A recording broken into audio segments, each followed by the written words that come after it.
안녕하세요. 나는 변호사다. 김세라 변호사입니다. 민사소송은 변론주의라는 대원칙에 따라 진행이 됩니다. 여기서 변론주의라는 것은 법원은 당사자가 제출한 소송 자료만 가지고 판단해야 된다는 원칙을 말해요. 그래서 변론주의의 3대 명제는 사실의 주장 책임, 자백의 구속력, 증거의 제출 책임입니다. 아까 말씀드렸던 소송 자료라는 것은 결국 주장과 증거를 이야기하는데, 당사자가 제출한 증거와 당사자가 제출한 주장만을 재판의 자료로 삼아야 한다. 법원이 자기 마음대로 당사자가 하지도 않은 주장이나 당사자가 제출하지도 않은 증거를 재판의 자료로 삼아서는 안 된다는 거예요. 이거는 결국 사실 가장 사실관계를 잘 알고 있는 건 당사자 본인이기 때문에 실체 진실 발견을 위해서는 당사자 말을 들어보고 그거에 기초해서 판단을 해야 된다는 원칙이잖아요. 그런데 이제 이렇게 변론주의만 고수하게 되면 문제가 발생합니다. 특히 이제 당사자가 능력이나 지식이 부족해서 충분히 주장할 수 있는 것을 못한다거나 또 제출할 수 있는 증거를 제출하지 못한 경우에는 완전히 이길 수 있는, 승소할 수 있는 사건을 패소하면 오히려 실체 진실 발견을 위한 이 제도가 실체 진실 발견을 저해하는 이상한 역효과가 생기게 되죠. 그래서 민사소송법에서는 이런 변론주의를 보완하고 보다 합리적으로 제도를 운영하기 위해서 성명권, 성명의무라는 것을 두고 있어요. 그래서 민사소송법 136조에 나옵니다. 제1항 재판장은 소송관계를 분명하게 하기 위하여 당사자에게 사실상 또는 법률상의 사항에 관하여 질문할 수 있고 증명을 하도록 촉구할 수 있다. 이게 이제 성명권이라는 거예요. 증명하도록 촉구할 수 있다라고 해서 할 수 있다라고 되어 있잖아요. 이게 법원의 권한으로 문헌이 되어 있죠. 그래서 성명권입니다. 그 다음에 이제 136조 사항에서는 법원은 당사자가 간과하였음이 분명한 법률적 사항에 관하여 당사자에게 의견 진술의 기회를 주어야 한다 라고 되어 있어요. 뭐뭐 해야 한다? 이거는 의무죠. 그래서 이거를 성명의무라고 불러요. 성명권과 성명의무입니다.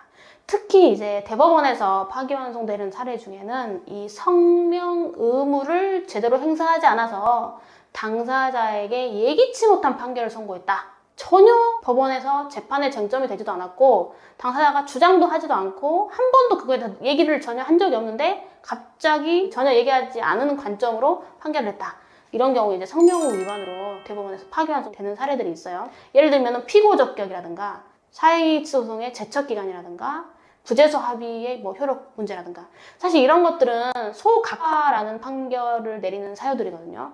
그럼 당사자가 그런 얘기를 전혀 안 하고 계속 본안만 다투고 있는데 법원에서 자기 마음대로 직권으로 판단해가지고 소송요건 불기로 소각하를 하려면 적어도 그런 거에 대해서 당사자에게 의견을 진술할 기회를 주고 법원에서 볼 때는 이런 부분의 관점이 문제되지 않느냐라는 거를 얘기를 해야지 당사자도 그거에 대해서 방어를 할 수 있잖아요. 자기 입장을 개진할 수 있잖아요. 그러니까 소송 요건이 직권조사 사항이라는 것과 별도로 법원에서는 당사자가 그런 얘기를 전혀 하지 않았음에도 불구하고 그런 관점으로 판결을 하려면 당사자에게 의견 진술의 기회를 줘야 한다는 것입니다. 그래서 성명의무의 대상은 법률상의 사항이고, 그리고 당사자가 간과했음이 분명한 사항이어야 돼요. 법률상의 사항, 당사자가 간과했음이 분명한 사항, 이 두 가지를 잘 유념을 하셔야 돼요. 성명의무 위반으로 파기환송된 최신 판결을 소개해 보겠습니다. 이제 정중이 원고가 됐어요. 정중이 원고가 되고 이제 피고 여러 명이 있는데 회사와 주식회사와 그 관계자들에게 소송을 걸었습니다. 내용을 보면 정중하고 그 주식회사가 이제 건설사였는데 계약 과정에서 부가세를 좀 많이 납부한 것처럼 이제 부풀려서 아마도 원고 쪽으로부터 돈을 받아갔던 모양이에요. 그래서 원고 정중이 피고 측에 그거에 대해서 반환을 구하면서 청구 원인으로 불법행위에 기한 손해배상 책임하고 부당이득 반환 책임 두 개를 주장했어요. 그러니까 본 소송에서 계속해서 피고 건설사 측에서 부가세를 좀 허위로 컨치한 것인지 아닌지, 그러면 그 금액이 얼마인지 이런 것들만 사실 다투어졌던 거거든요. 근데 이 사건은 뭐가 있냐면 여러분, 정중이 이제 정중으로서 단체성의 실질이 인정되면 법상으로는 비법인 사단이라고 해요. 비법인 사단의 재산 소유 형태는 총유입니다. 그래서 총유물을 관리하고 처분하는 데는 반드시 사원총회 결의가 있어야 되고, 사원총회 결의 없이 총유물을 관리 처분하면 그것은 무효다라고 보고 있거든요. 근데 이 정중이 당사자가 돼서 보존행위로서 소송을 하는 경우는 총유물의 관리 처분 행위가 돼가지고 사원총회 결의가 있어야 된다고 보는 게 판례 입장이에요. 근데 이 사건은 정중이 원고가 돼서 소송을 하고 있잖아요. 그런데 사원총회 결의가 있었는지가 좀 불분명한 거예요. 왜냐하면 이 사건 종중의 규약에는 전체 대의원회의 결의로서 사원총회를 가름한다라는 규정이 있기 때문에 그 규정의 효력을 인정하는지 부정하는지 그 규정의 효력이 유효인지 무효인지에 따라서 유효라면 이 사건 소송을 적법할 수 있는 것이고 만약에 그런 게 무효라면 사원총회 결의 없이 종중에 소송을 한 거기 때문에 소의 적법 요건을 결여해서 소각과 판결을 할 수밖에 없는 거죠. 근데 이 사건은 재판 과정에서 아무도 그 얘기를 안 해요.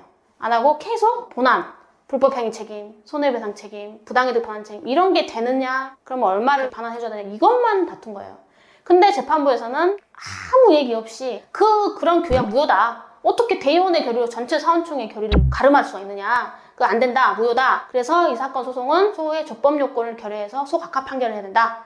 이렇게 판결한 거예요. 근데 대법원에서는 뭐냐면 적어도 당사자가 한 번도 이야기하지 않은 그런 관점으로 재판을 하려면 법원에서 그거에 대해서 당사자에게 말을 하고 의견을 진술할 기회를 줬어야 된다. 결국 이 사건은 전체 대의원의 결의로서 사원총회의 결의를 가름할 수 있다는 규약이 효력이 있는지 여부에 대한 판단이고 그에 따라서 소의 적법 요건 자체에 대한 문제가 돼서 소각화 판결이냐 본안 판결이냐 결정하는 그런 중요한 법률상 상황임에도 불구하고 당사자가 간과해서 그거에 대해서 아무 말을 하지 않았기 때문에 의견 진술의 기회를 주었어야 된다. 근데 그런 것도 없이 예상을 전혀 하지 못한 관점으로 당사자 일방에게 뜻밖의 판결을 하는 것은 성명호 위반으로서 심리를 제대로 하지 않은 잘못이 된다라는 것입니다. 이제 성명의무를 좀 이해하시라고 이 사건 한번 가져와 봤어요. 오늘도 이렇게 시청해 주셔서 대단히 감사합니다. 구독과 좋아요 꼭 눌러주세요.